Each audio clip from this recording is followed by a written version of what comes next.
Wassalamualaikum warahmatullahi wabarakatuh. Welcome back to my channel. Perkenalkan, nama saya Dana Yulianti. Saya mahasiswa dari Inaifas Kencong, program studi bimbingan konseling pendidikan Islam semester 6. Dengan video ini, saya akan mempraktikkan kegiatan layanan informasi guna untuk memenuhi tugas dari Ibu dosen Oragores Uke mata kuliah PPL atau praktikum 1 di masa pandemi. Bismillahirrahmanirrahim. Assalamualaikum warahmatullahi wabarakatuh. Selamat pagi adik-adik sekalian. Apa kabarnya hari ini? Sehat ya? Alhamdulillah sehat. Semoga kita selalu dalam lindungan Allah Subhanahu wa taala dan semoga diberikan kesehatan dan juga kerahmatan ya adik-adik. Oke, baik. Ibu sangat senang dan bahagia berada dalam ruangan kelas ini bersama dengan adik-adik sekalian. Dan tentunya kita akan sama-sama melakukan suatu kegiatan yang amat bermanfaat dan juga menyenangkan. Adik-adik sekalian pasti sering mendengar pepatah tak kenal maka tak sayang, ya kan? Yang pastinya nanti setelah kita saling mengenal antara ibu dan juga adik-adik semua yang ada di sini, maka kita akan saling menyayangi, menghormati, dan juga menghargai satu sama lain seperti itu ya. Ya, baik. Di sini ibu ingin memperkenalkan diri terlebih dahulu. Nama ibu adalah Ibu Dana Yulianti, biasa dipanggil Ibu Dana. Ibu adalah mahasiswa program studi bimbingan konseling pendidikan Islam di Inaifas Kencong, Jember. Mungkin ada yang tahu siswa atau murid yang ada di sini? Ya, benar sekali, di Jalan Semeru, tepatnya di daerah Masjid Al-Falah itu ya. Oke, wah, udah tahu semua ya tempat kuliahnya ibu? Oke. Adik-adik sekalian, dalam kesempatan kegiatan hari ini kita akan melakukan salah satu layanan dalam bimbingan konseling, yaitu layanan informasi. Layanan informasi di sini, maksud dan tujuan dari layanan informasi ini adalah dikuasainya informasi tertentu oleh peserta kegiatan layanan informasi, yaitu adik-adik semua, di mana nantinya informasi tersebut digunakan oleh adik-adik untuk keperluan hidup sehari-hari dan untuk perkembangan diri. Nah, untuk itu ibu berharap adik-adik sekalian dapat memahami informasi dengan berbagai seluk-beluknya sebagai penguasaan informasi tersebut dan dapat digunakan untuk memecahkan masalah, untuk mencegah timbulnya masalah, dan mengembangkan potensi yang ada pada diri kita masing-masing. Seperti itu. Sebelumnya, ada yang tahu apa itu layanan informasi? Belum ada yang tahu? Oh ya, biar ibu jelaskan dulu ya. Layanan informasi menurut Prayitno dan Erman Amti adalah kegiatan yang memberikan pemahaman kepada individu-individu yang berkepentingan tentang berbagai hal yang diperlukan untuk menjalani suatu tugas atau kegiatan atau menentukan arah suatu tujuan atau rencana yang dikehendaki. Dengan demikian, layanan informasi itu pertama-tama merupakan perwujudan dari fungsi pemahaman bimbingan konseling ini, gitu ya. Lalu untuk dengan kata lain, layanan informasi ini adalah salah satu kegiatan dalam bimbingan konseling yang mampu mencakup kegiatan lainnya, karena dalam layanan ini memberikan informasi secara pribadi, sosial, belajar maupun informasi karir untuk kita ke depannya, untuk adik-adik ke depannya maksudnya. Hal ini secara tidak langsung dapat menyelesaikan masalah yang dialami siswa secara keseluruhan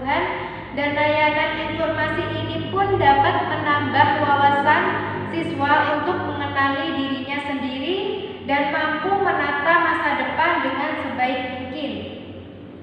Selanjutnya, topik yang kita bahas dalam kesempatan kegiatan hari ini adalah mengenai komunikasi efektif.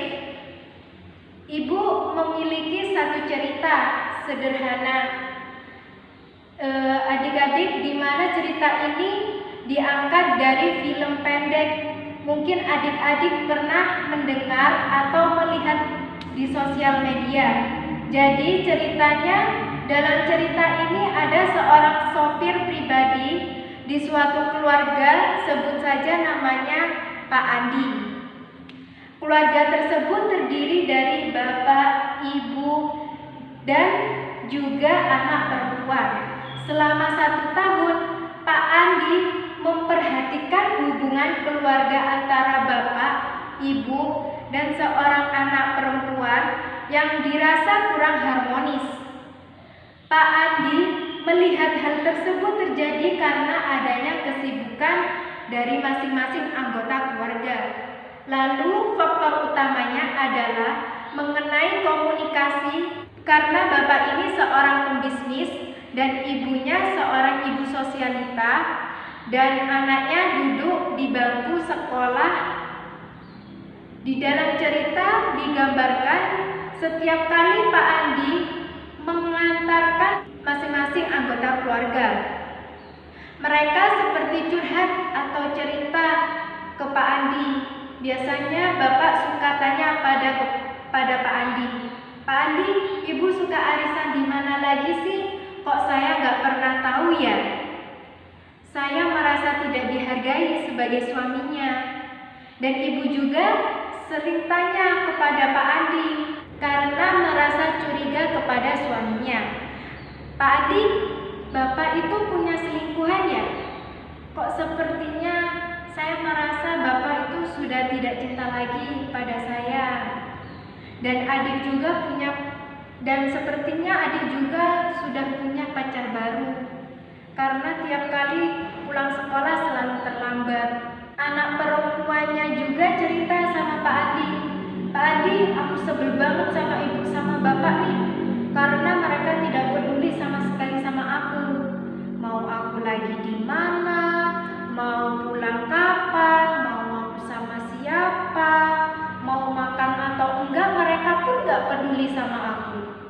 Si anak mikirnya seperti itu. Selama 1 tahun itu Pak Andi memperhatikan bagaimana keadaan dan pola komunikasi antara anggota keluarga tersebut. Seringkali di rumah, Pak Andi juga melihat waktu makan malam atau makan bersama keluarga. Mereka juga sibuk dengan gadgetnya masing-masing. Sampai pada akhirnya Pak Andi melakukan sesuatu untuk merubah keluarga tersebut dengan cara melakukan sesuatu hal agar keluarga majikannya ini bisa harmonis seperti dulu, yang tidak sibuk dengan gadgetnya masing-masing, dan di mana mereka bisa saling berbicara satu sama lain. Karena untuk membangun hubungan yang baik dengan siapapun, maka dari itu bisa dimulai dari diri kita sendiri, keluarga dan teman-teman, dan begitu juga dengan adik-adik yang ada di sini. Adik-adik sekalian, nanti pada saat kita melakukan kegiatan ini dalam layanan informasi, Ibu berharap semua prosesnya adik-adik memperhatikan kepatutan yang ada dalam kegiatan ini. Misal, harus menjaga konsentrasi penuh, fokus terhadap apa yang Ibu sampaikan, lalu duduknya sesuai dengan norma atau rapi ya. Lalu ketika ada hal yang mengundang gelak tawa, itu disikapi dengan sewajarnya saja. Agar kegiatan berjalan secara efektif, perlu juga diperhatikan bagaimana aturan dan tata cara mengikuti kegiatan layanan informasi ini.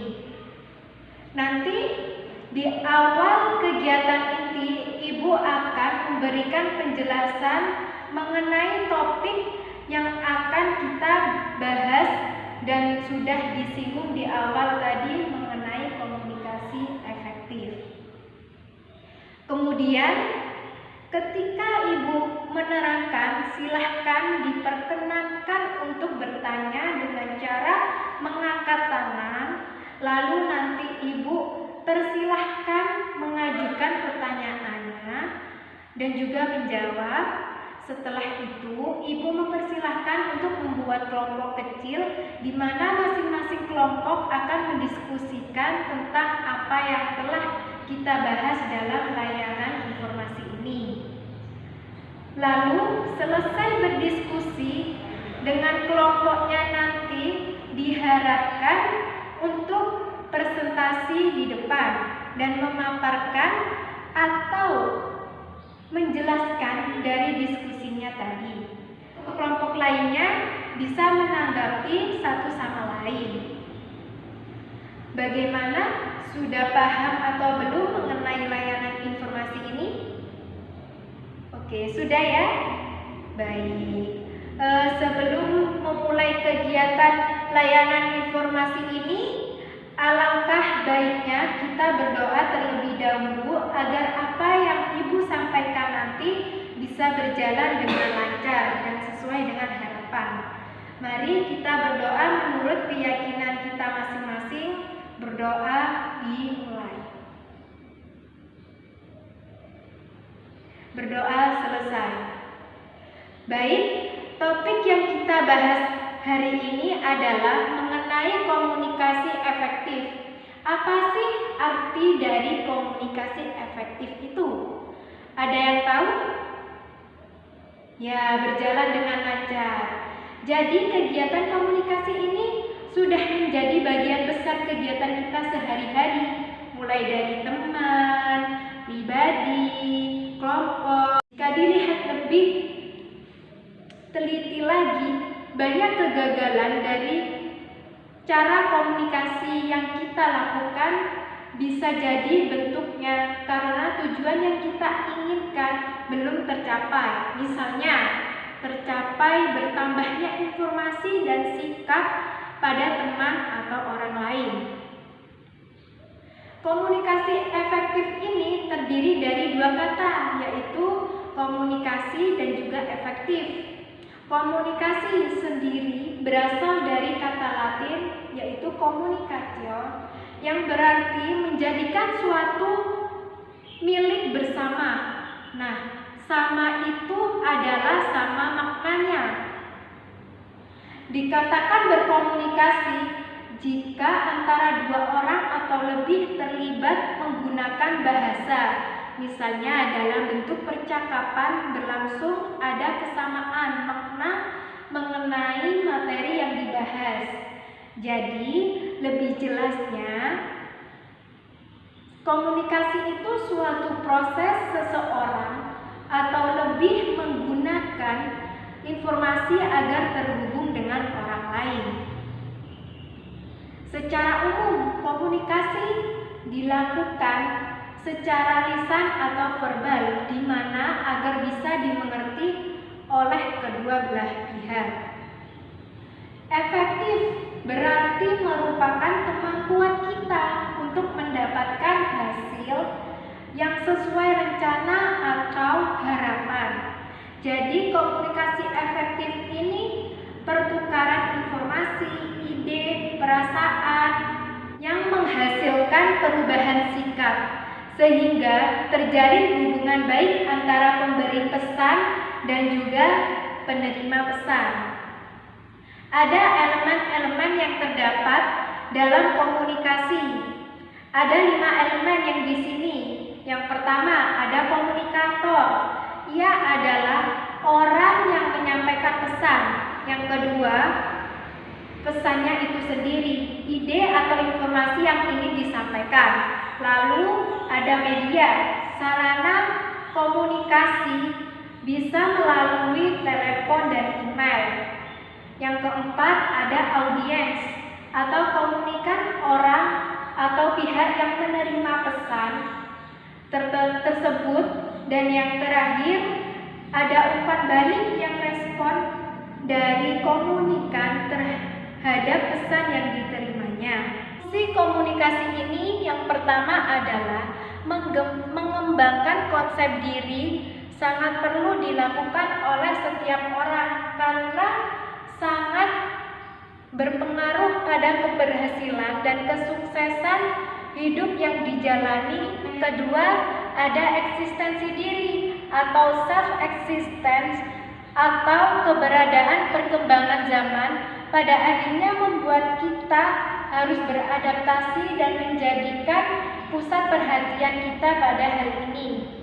Lalu yang ketiga, ada kelangsungan hidup, yaitu kemampuan untuk mempertahankan hidup dan menjaga keturunan kita supaya tetap lestari. Yang keempat, memperoleh kebahagiaan. Kebahagiaan ini tidak bisa diukur dan ditakar setiap masing-masing pribadi karena kebahagiaan seseorang itu berbeda-beda.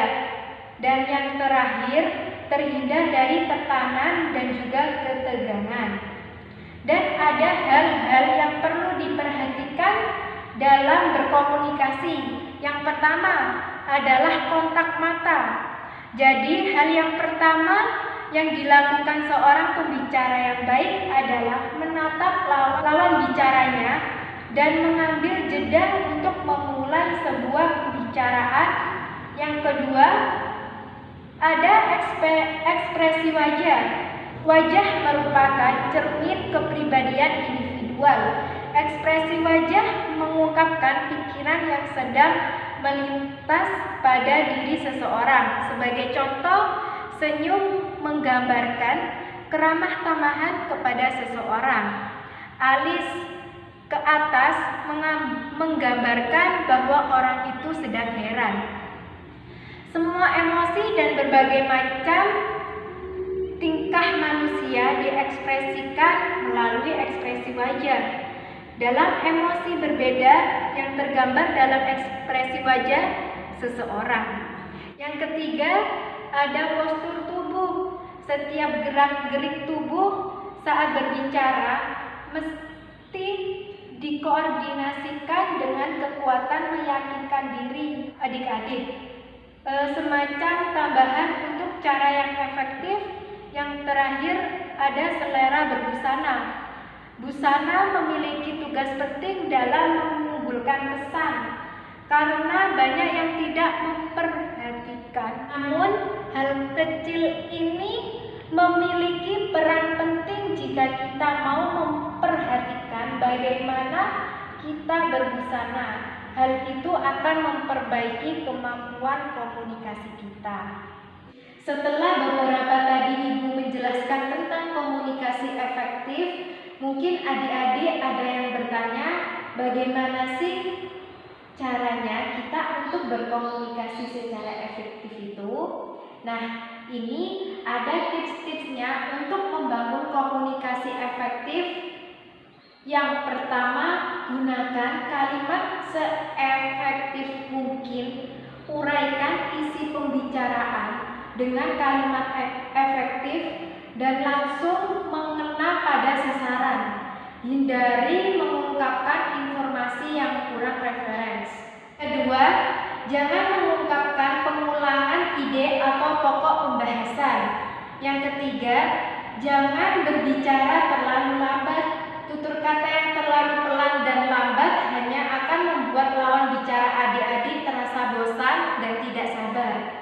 Keempat, hindari gumaman yang terlalu sering. Gumaman yang terlalu sering ini hanya akan mengganggu pembicaraan adik-adik. Sebisa mungkin hilangkan gumaman seperti contohnya gitu ya adik-adik. Dan yang terakhir ada hindari humor atau guyonan yang tidak perlu. Melontarkan humor emang sah-sah saja untuk menyegarkan suasana. Namun harus tanggap membaca suasana setelah mengungkapkan humor. Apakah lawan bicara benar-benar terpancing atau tertawa dengan terpaksa atau bahkan menjadi terganggu gitu ya adik-adik. Nah, Dengan mempelajari dari tips-tips di atas, adik-adik bisa berkomunikasi secara lebih efektif, sekaligus melatih diri menjadi pribadi yang efektif. Keefektifan diperlukan dalam menyelesaikan setiap tugas atau pekerjaan. Lalu yang terakhir ini, bagaimana dengan komunikasi efektif sekolah atau di dalam belajar mengajar? Ada yang tahu? Komunikasi efektif yang terjadi antara guru dan siswa diharapkan terjadi dalam kelas saat pembelajaran berlangsung adalah adanya kondisi yang aktif, dinamis, proaktif, dan dikehendaki tanpa adanya gangguan. Seperti itu ya. Jadi kemampuan berkomunikasi efektif peserta didik atau siswa juga dikembangkan tidak hanya di dalam kelas, justru lebih diharapkan lebih terarah atau dikembangkan di luar kelas atau di kehidupan masyarakat. Baik adik-adik, demikianlah penjelasan yang telah Ibu berikan terkait topik pembahasan kita, yaitu komunikasi efektif. Apakah ada yang ingin ditanyakan terkait komunikasi efektif ini? Belum. Oh ya, oke, baik. Seperti yang Ibu telah singgung di awal sebelumnya, setelah pemaparan yang Ibu berikan, Ibu meminta supaya adik-adik membuat kelompok diskusi atau kelompok belajar yang gunanya adalah mendiskusikan mengenai topik materi hari ini yang telah kita pelajari tadi. Terus didiskusikan dengan kelompoknya. Lalu Ibu meminta kelompok belajar terdiri dari 5 orang anggota dalam satu kelompok. Dan silahkan adik-adik sendiri yang membagikan anggota kelompoknya masing-masing. Setelah itu, silahkan lakukan diskusi mengenai topik materi komunikasi efektif. Apa saja yang sudah diserap dan dipelajari hari ini. Ibu berikan waktu 15 menit untuk diskusi ya. Baik, silahkan adik-adik.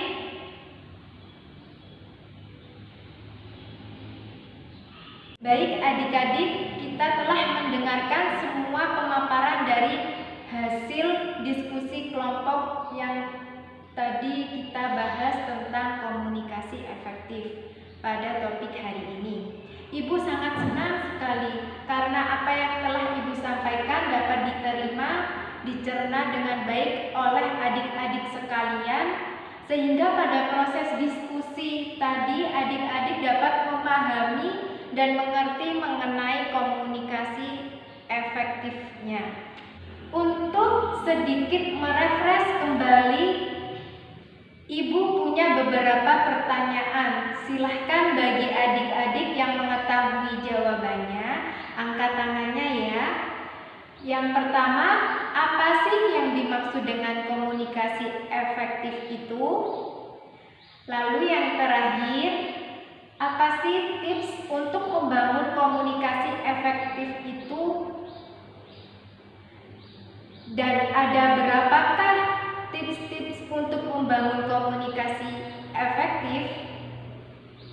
Ada 5. Oh ya, betul sekali. Ya, betul. Sudah tahu semuanya ya? Dan sudah menguasai informasi yang diberikan oleh Ibu tadi? Oke, baik. Senang sekali rasanya Ibu pada hari ini dapat berbagi pengetahuan informasi seputar komunikasi efektif kepada adik-adik sekalian. Ada yang menarik kesimpulan mengenai komunikasi efektif itu tadi? Siapa yang bisa? Ya, oke, betul sekali. Wah, sudah pintar semua ini ya. Oke, baik. Di sini Ibu akan menyimpulkan mengenai komunikasi efektif.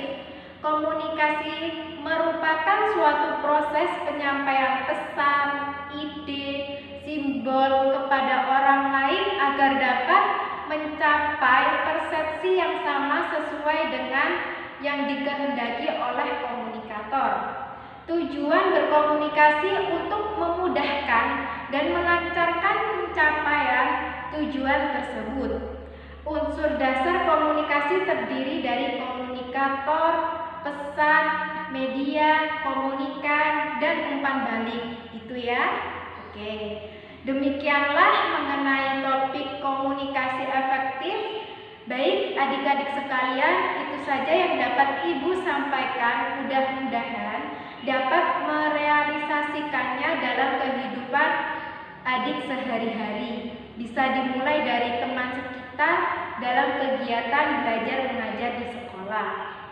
Baiklah adik-adik sekalian, marilah kita tutup kegiatan layanan informasi ini dengan sama-sama kita ucapkan Alhamdulillahirabbil alamin.